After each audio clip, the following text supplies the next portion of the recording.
अस्सलाम students, welcome to my YouTube channel. आज कुछ रिजल्ट्स हैं, ट्रिक्स कह लें साइक्लिक ग्रुप्स के लिए कि every cyclic group is abelian but converse is not true. पिछले लेक्चर में हमने प्रूफ भी किया था कि every cyclic group is abelian, कि कोई भी अगर ग्रुप साइक्लिक है तो वो अबेलियन भी होगा, लेकिन इसका कन्वर्स ट्रू नहीं है।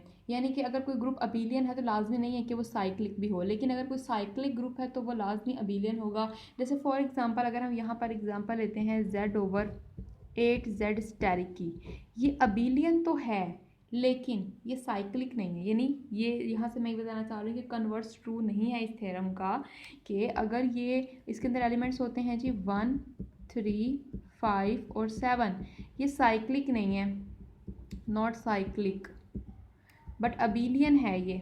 ठीक है, तो यहाँ से पता चला कि ये थ्योरम कि एक साइड ट्रू है दूसरी नहीं, यानी कि एवरी साइक्लिक ग्रुप अबेलियन होता है लेकिन हर अबेलियन ग्रुप साइक्लिक नहीं होता है। जो भी ग्रुप साइक्लिक है वो अबेलियन होगा लेकिन हर अबेलियन ग्रुप साइक्लिक नहीं होगा। उसके बाद सेकंड स्टेटमेंट पे आते हैं, every finite order group is abelian पर prime order group is abelian. अगर कोई ग्रुप जो है फाइनाइट ऑर्डर का हो और उसका ऑर्डर कोई प्राइम नंबर हो, प्राइम नंबर क्या होता है कि जिसके सिर्फ दो ही डिवाइजर्स हों, एक 1 और एक वो इटसेल्फ, तो वो ग्रुप अबेलियन होगा। कि अगर कोई ग्रुप का ऑर्डर प्राइम ऑर्डर है ना तो वो अबेलियन हो गई होगा। लेकिन कन्वर्स में स्टेटमेंट ट्रू नहीं, ये नहीं कि अगर कोई ग्रुप अबेलियन है तो उसका ऑर्डर प्राइम ऑर्डर ही होना चाहिए, नहीं। अगर कोई ग्रुप का ऑर्डर प्राइम नंबर है तो वो अबेलियन होगा ही होगा। जैसे फॉर एग्जांपल अगर हम यहाँ पर एग्जांपल ले लेते हैं, किसकी लें एग्जांपल, Z/8Z, ये अंडर स्टेरिक नहीं, ये तो आ जाएगा ना कंपोजिट नंबर में। Z/3Z ले लेते हैं अंडर स्टेरिक, इसका ऑर्डर कितना होगा जी 2, इसका ऑर्डर है 2 और ये हमें पता है ये अबेलियन है। ठीक है, इसी तरह से अगर हम यहाँ पर नेक्स्ट पे चलें कि every finite prime order group is cyclic, कि अगर कोई फाइनाइट प्राइम ऑर्डर ग्रुप है तो वो साइक्लिक भी होगा। यानी फाइनाइट प्राइम ऑर्डर ग्रुप, जैसे फॉर एग्जांपल मिसाल के तौर पर हम ले लें यहाँ पर Z/,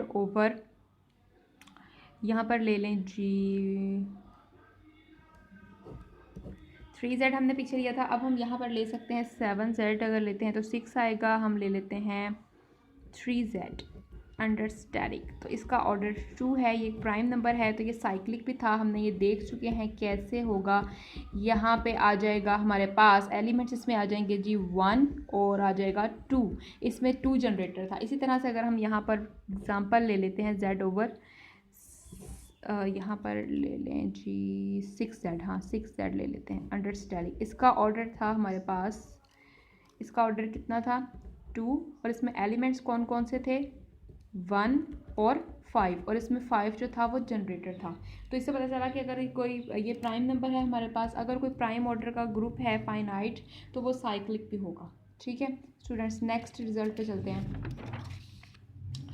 Next, if G is a finite prime order group, then there does not exist any non-trivial group.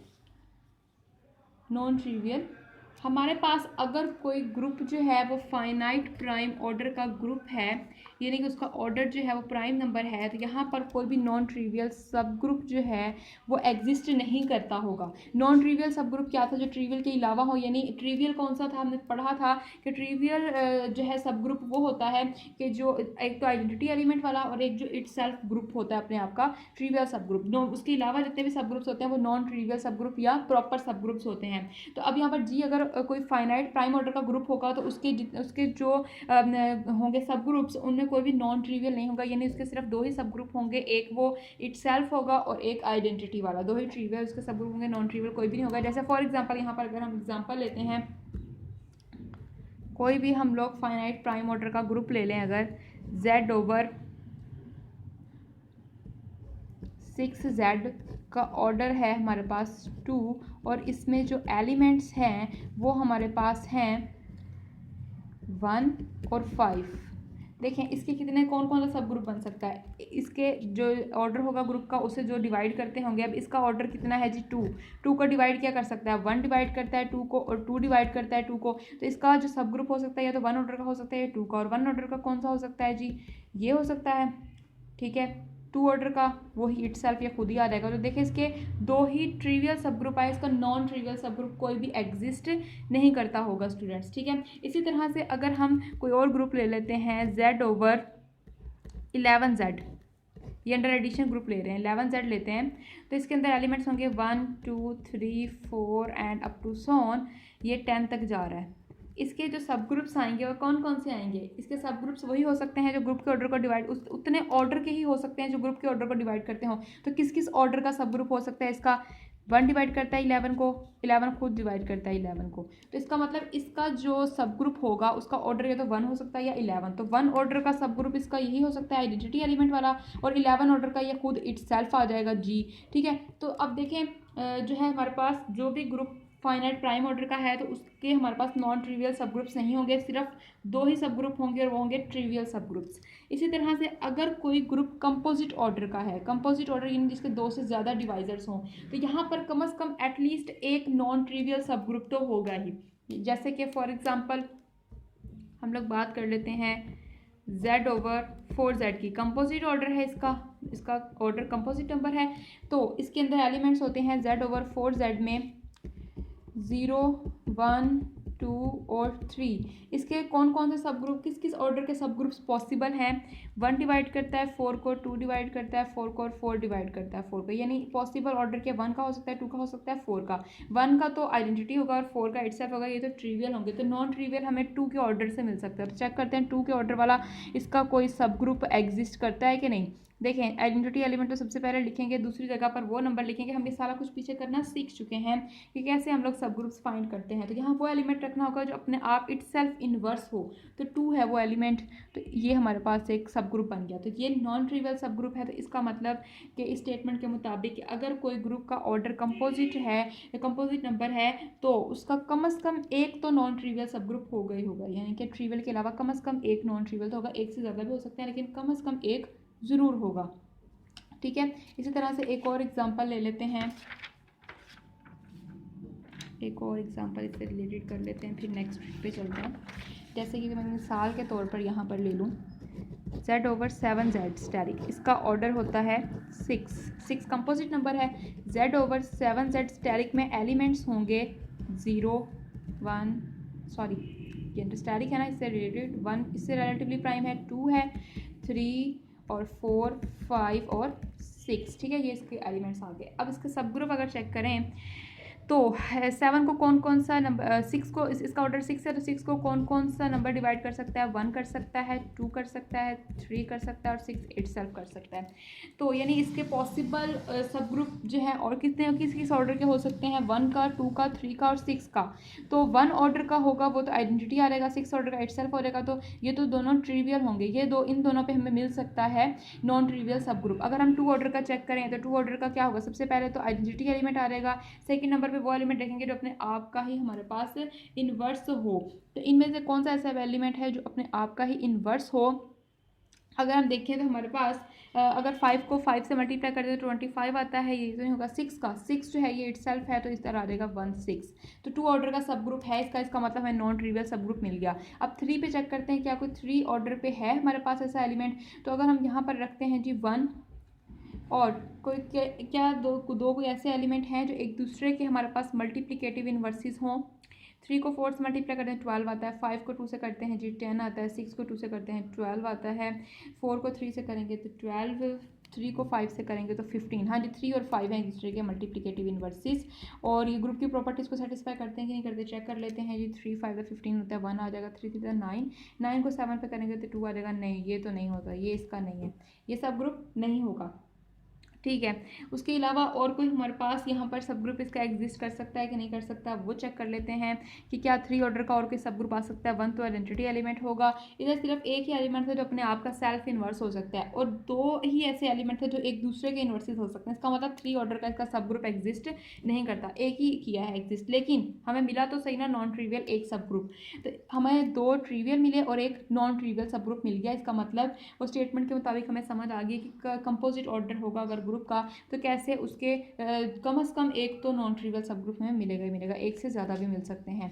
अब नेक्स्ट ट्रिक पे चलते हैं जी, नेक्स्ट रिजल्ट पे चलते हैं। If G be a group has non trivial subgroup it implies G must be finite prime order group. अगर किसी group के पास कोई भी नॉन ट्रिवियल सब ग्रुप नहीं है, इसका मतलब है कि वो ग्रुप प्राइम ऑर्डर का ग्रुप है। ये हम पीछे भी देख चुके हैं कि अगर प्राइम ऑर्डर का ग्रुप है तो उसके पास कोई भी नॉन ट्रिवियल सब ग्रुप नहीं होगा। अब यहाँ पर है अगर किसी ग्रुप के पास कोई भी नॉन ट्रिवियल सब ग्रुप नहीं है, इसका मतलब वो जी जो ग्रुप है वो फाइनाइट प्राइम ऑर्डर का ग्रुप है। उसके बाद है अगर जी फाइनाइट है, अगर जी का ऑर्डर कोई फाइनाइट है तो इसके नंबर ऑफ सब ग्रुप्स भी फाइनाइट ही होंगे। अगर कोई ग्रुप फाइनाइट है तो उसके सब ग्रुप्स भी क्या आएंगे, फाइनाइट ही आएंगे। क्योंकि अगर वो फाइनाइट होगा तो हम चेक करेंगे कि किस किस ऑर्डर के उसे सब ग्रुप्स मिल सकते हैं, तो उसके डिवाइजर्स निकालेंगे, इस ऑर्डर का सब ग्रुप मिल सकता है तो उसके डिवाइजर भी फाइनाइट होंगे, तो उसके सब ग्रुप्स भी फाइनाइट ही आएंगे।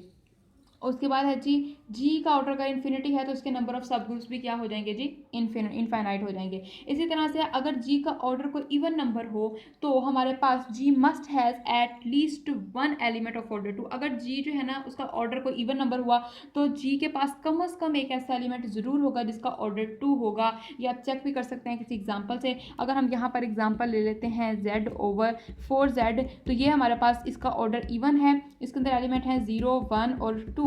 तो इसमें कम से कम एक एलिमेंट ऐसा, एक से ज़्यादा भी हो सकते हैं, कम से कम एक ज़रूर ऐसा होगा जिसका ऑर्डर 2 होगा। तो अगर 2 का ऑर्डर चेक करें तो 2 का ऑर्डर हमारे पास 2 ही होता है, तो हमारे पास यहाँ पर मिल गया हमें 2 जिसका ऑर्डर 2। इसके अलावा अगर हम z/8z चेक कर लेते हैं तो इसमें एलिमेंट्स आते हैं 0, 1, 2, 3, 4, 5, 6 एंड 7। इसके अंदर हमारे पास 4 का ऑर्डर 2 है, 4 to the 8 होता है। इसके अलावा हमारे पास और किसी एलिमेंट का ऑर्डर 2 हो सकता है, 3 को अगर 2 से करते हैं तो 9 आता है, नहीं हमारे पास 6 to the 12 है, 7 to the 14 है।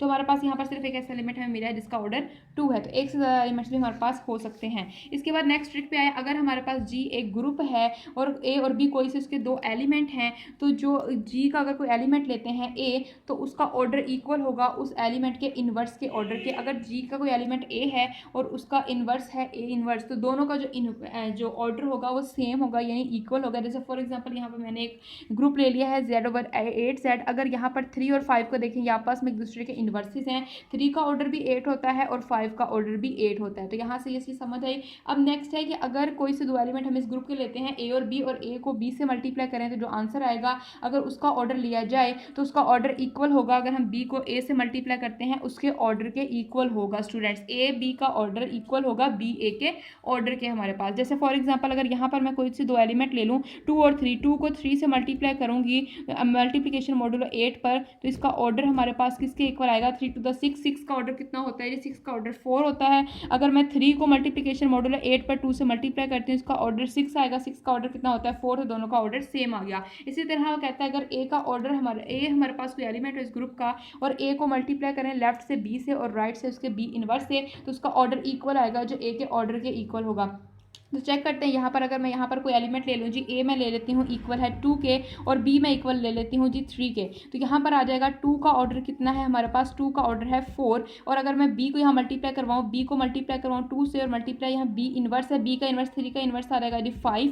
इसे मल्टीप्लाई करवाऊँ तो 3 2 6, 6 5 का कितना हो जाएगा जी 30 को जब हम 8 पे डिवाइड करवाएंगे तो आंसर क्या आ जाएगा यहाँ पर 6, और 6 का ऑर्डर कितना है 4। तो ये देखें इनका ऑर्डर सेम हो गया, यानी कि ए का ऑर्डर इक्वल हो गया है जी बी ए बी इनवर्स के ऑर्डर के इक्वल हो गया। नेक्स्ट हमारे पास एक ट्रिक है जी, अगर जी हमारे पास कोई साइक्लिक ग्रुप हो और उसका ऑर्डर इवन हो तो यहाँ पर कम से कम एक हमारे पास सब ग्रुप जरूर होगा जिसका ऑर्डर हमारे पास क्या होगा 2। देयर एग्जिस्ट वन सब ग्रुप ऑफ ऑर्डर 2 के ऑर्डर 2 का इसका कम से कम एक सब ग्रुप लाजमी होगा, मतलब कि सिर्फ एक ही होगा, क्योंकि साइक्लिक ग्रुप के जो सब ग्रुप्स होते हैं ना उनके हर डिवाइजर पर यूनिक ही हमें सब ग्रुप मिल रहा होता है, वो हम आगे डिस्कस भी करेंगे।